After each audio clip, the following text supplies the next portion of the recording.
Hey, this is Chris, Leacris Mobility, a wholly owned subsidiary of Leacris Enterprises. How are you doing this morning? Got a tough one yesterday. It is a Windows 98 era HP desktop.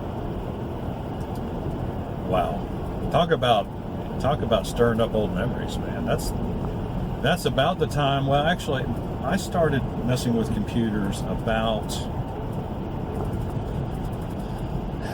98, early 90s. It wasn't long after, actually, our first computer was an Atari with a tape drive. Was it a tape drive? No, it was something.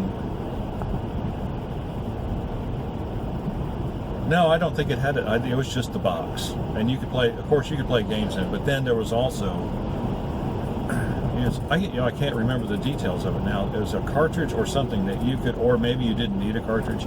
You could actually type in a program if you wanted to, the code, and then you could play the game. And that's what I did. And so we did that. Kids and I did that, and we played on that until the power went off or something, and then we lost the game. We went back to the cartridges, but that was very interesting. Then I got. Cannot remember the name of the manufacturer. It was from Germany.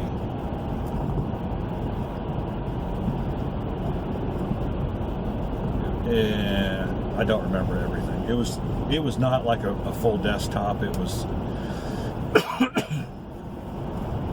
Anyway, I digress. The point is, I've been in computers for a long time. But that's when my interest started. So I've got this HP machine. It is got a glorious 64 megabytes of RAM running Windows 98. I don't know if it's second edition or not because it doesn't boot up, unfortunately. So somebody from a heating and air company called me up and said they needed a desktop looked at. I said, okay, fine. They said it's not starting, period. And I said, well, and of course, we'll always have to clarify what does not start mean. Because to different people, it means different things. But in this case, not starting means we plug it in, no lights come on, we hit the power button, nothing happens. It's dead. D-E-D, dead. So I said, well, I'll be happy to take a look at it for you. So I brought it home, took it apart, took the old power supply out. Sure enough, it wasn't dead. And plugged in a good known power supply. It doesn't fit in the chassis, but I was still able to hook it up to all the connectors and hit the power button, and voila, it turned on. It's like, okay, we're in business now. Then it made this awful noise, and I realized that at least part of the noise was the CPU fan, because of course, it's 20-some years old, right? It's at least 20 years old. And so, took that off of the heatsink, hit it with some engine oil, electric engine oil, which is not an oil that you put in your engine. It is actually lubricating oil designed to be used on electric motors and the bearings. So that's kind of a big difference.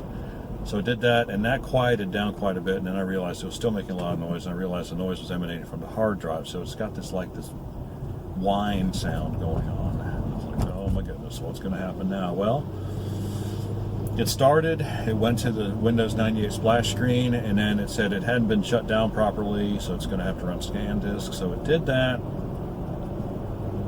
and it restarted, and it went to the Windows 98 splash screen, and then it didn't do anything, and all the time I'm listening to the hard drive, and it's going, and it's the closest sound as I can make, but what it means is it's looking for a sector that it can't find, which means it's got problems. And so, what do you do? It's a 20-year-old machine. It's got an old IDE hard drive. So I don't have any external enclosures to put it into because I have not even handled an IDE hard drive in the last 5 years. So I've got rid of all that stuff because I figured, well, nobody's got this stuff anymore. Surprise, surprise. But so fortunately, a friend of mine had not given me, The status of that computer is not quite clear yet, but he gave me a computer to upgrade, and I couldn't to Windows 7 with memory and everything, and it could not be upgraded, and so I sold him another computer, and so I think that computer, the older computer that couldn't be upgraded, is now mine, which I'm going to treat it like that. He hasn't asked for it back, and I don't see why it would, because it doesn't really work. I mean, it works, but it's not going to do much. I'll talk to him about it later. We'll see what happens. But anyway, fortunately, it has IDE's hardware in it. It's IDE only. There's no SATA ports at all. So I was able to take the failing hard drive, or failed it might be, as the case might be. We'll see. Out of the HP, put it in the Dell as a slave to the master hard drive, booted it up into a Linux environment. Because I tried booting it up into Windows XP, and the drive, the new secondary drive, the new slave drive would not allow Windows XP to boot. So in other words, there's something about XP that says, well, if we can't find a drive, we're going to keep on trying to find a drive until, forever, I guess, which is kind of dumb if you think about it. You think, well, maybe we just can't find a drive, let's go on and boot and just not see the drive. But fortunately, Linux, you're able to boot. I was able to get it booted, got it to a desktop. So right now I am running a program called New DD Image. It's GNU, the New Software Foundation. They do all open source and totally free software for Linux. And so the DD program, what it does is it basically, it looks at a drive. I think I've done this once before. It's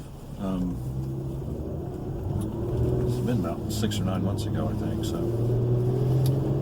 what this program does is it looks at you tell it what the source drive is, you tell it what the destination drive is, and then what it does, it'll go through and it will try its best to read every single sector that's on the original disk and transfer it and identically copy a drive from one drive to another. And so that's what I'm trying to do right now. And the advantage of this program, though, is that there's various settings that you can use, but what it'll do is it will go through on a first pass, and that's what I've got it going on right now. It's like it's the first pass. So if it comes to a sector, it'll try to read it briefly, and if it can't read it, it'll just go to the next one. But it will leave space on the destination drive for that data. And so what I can do then, once it gets through the first pass, I can see if the drive, I'll take the destination drive out of the Dell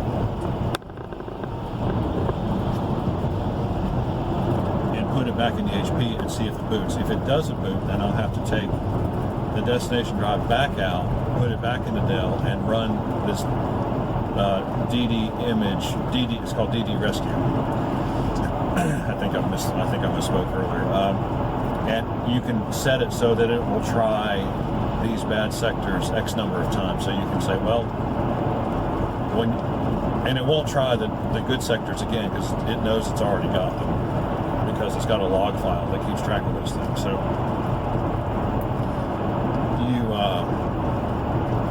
it will go to all the sectors that it could not read before, and I can say, hey, try to read these sectors 5 times.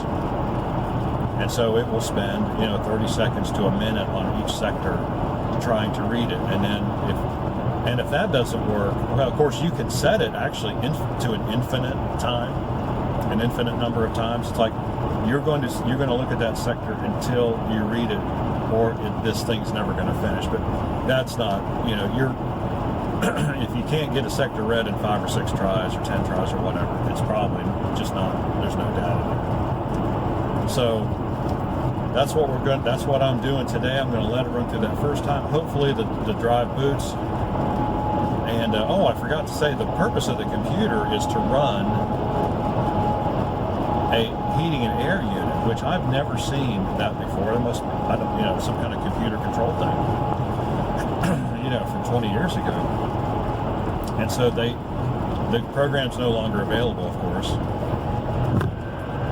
but that's not surprising. But so probably what has happened was, this computer hard drive probably failed a long time ago.